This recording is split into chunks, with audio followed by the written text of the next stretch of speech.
कहानी स्टेशन। सोने की चिड़िया, एक भारतीय कहानी। कई साल पहले गंगा के किनारे बसे एक जीवंत राज्य में एक बुद्धिमान और महान राजा रहता था। उसका महल भव्य था और उसके मध्य में एक शानदार बगीचा था। बगीचे में एक पवित्र बरगद का पेड़ खड़ा था, जिसके नीचे हर मौसम में एक सुनहरा आम का पेड़ खिलता था।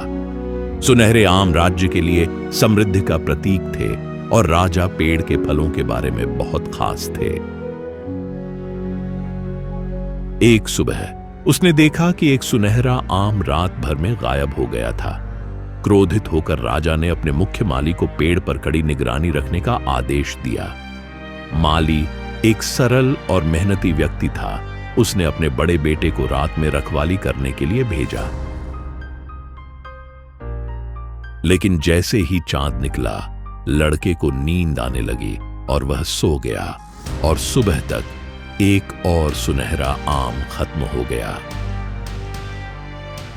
अपने बेटे की लापरवाही से क्रोधित होकर माली ने अगली रात अपने दूसरे बेटे को पेड़ की देखभाल करने के लिए नियुक्त किया। लेकिन सबसे बड़े की तरह दूसरा बेटा भी सो गया और दूसरा आम गायब हो गया। निराश होकर माली ने मामले को अपने हाथों में लेने का फैसला किया। हालांकि उनके सबसे छोटे बेटे, एक दयालु और बहादुर लड़के ने अनुरोध किया कि उसे पेड़ की रक्षा करने का मौका दिया जाए।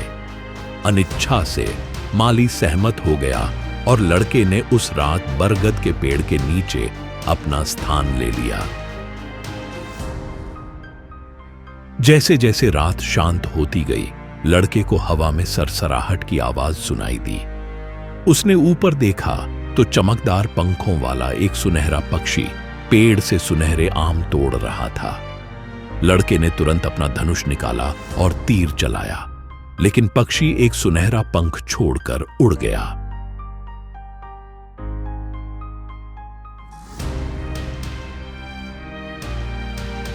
सुबह लड़के ने राजा और मंत्रियों से अपनी मुलाकात साझा की।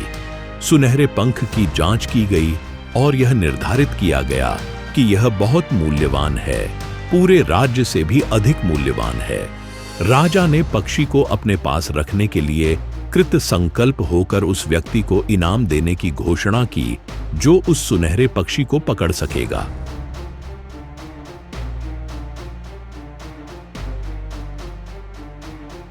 माली का सबसे बड़ा बेटा राजा का अनुग्रह प्राप्त करने के लिए उत्सुक होकर पक्षी को पकड़ने के लिए निकल पड़ा।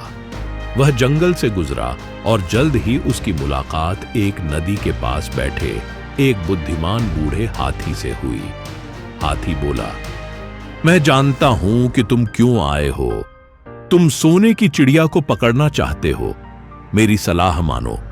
जब तुम आगे गांव में पहुंचोगे तो तुम्हें दो सराय मिलेंगी। एक सुंदर है और दूसरा विनम्र है। तुम्हें रात के लिए साधारण सराय में रुकना होगा।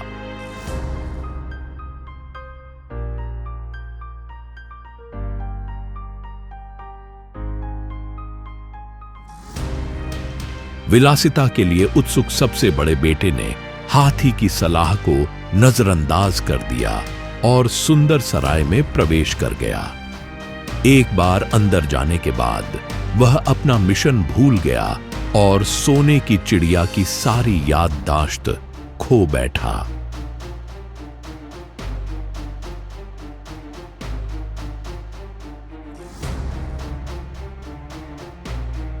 अपने पुत्रों की चिंता में माली ने अपने दूसरे पुत्र को भी उसी खोज में भेजा। पहले बेटे की तरह दूसरे बेटे ने भी हाथी का सामना किया और सुंदर सराय को चुना। जैसे ही वह अंदर गया, अपने काम के बारे में सब कुछ भूल गया। आखिरकार सबसे छोटा बेटा यात्रा पर निकल पड़ा। जब वह हाथी से मिला तो उसने ध्यान से सुना और निर्देशों का पालन किया। वह साधारण सराय में पहुंचे और रात्रि विश्राम किया। अगले दिन उसने अपनी यात्रा फिर से शुरू की और जल्द ही उसे एक महल में सोने की चिड़िया मिली। पक्षी को एक साधारण पिंजरे में कैद कर दिया गया था। और लड़के ने सहानुभूति से भरकर उसे मुक्त करने का फैसला किया।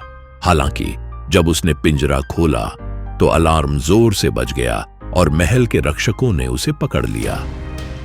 राजा ने मांग की कि वह सुनहरा घोड़ा लेकर आए या उसे फांसी का सामना करना पड़े।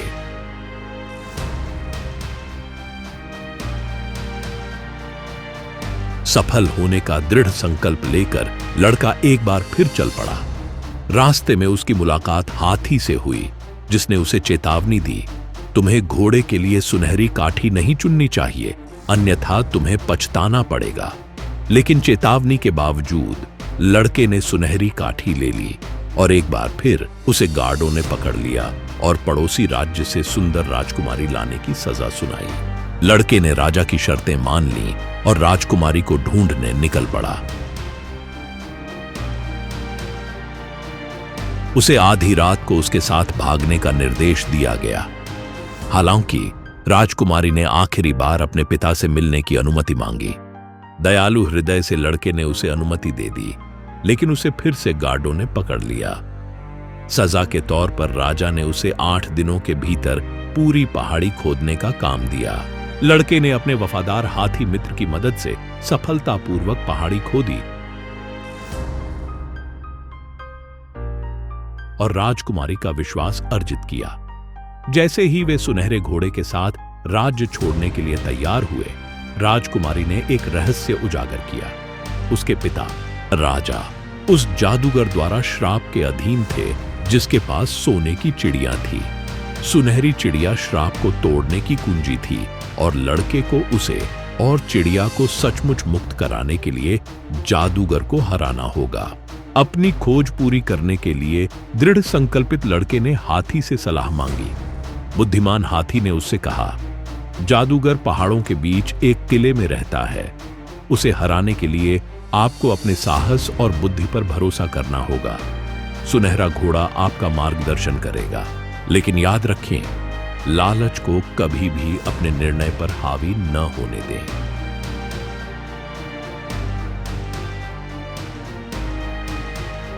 सुनहरे घोड़े और राजकुमारी को साथ लेकर लड़के ने जादूगर के किले की ओर यात्रा की।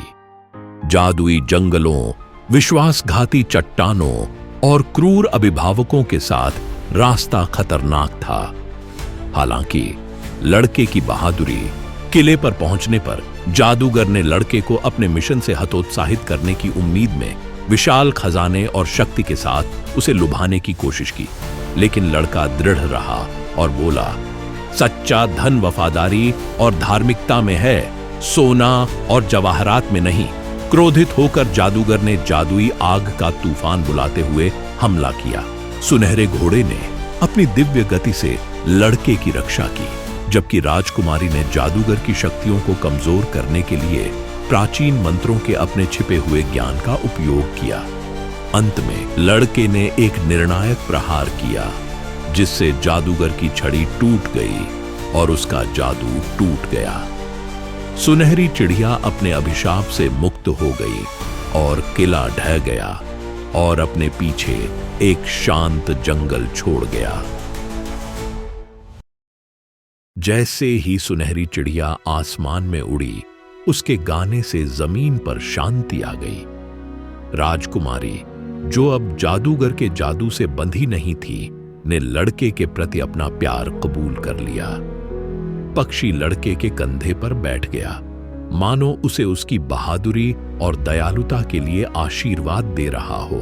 अपने राज्य में लौटकर लड़के ने अपने राजा को सुनहरा घोड़ा, राजकुमारी और सोने की चिड़िया भेंट की।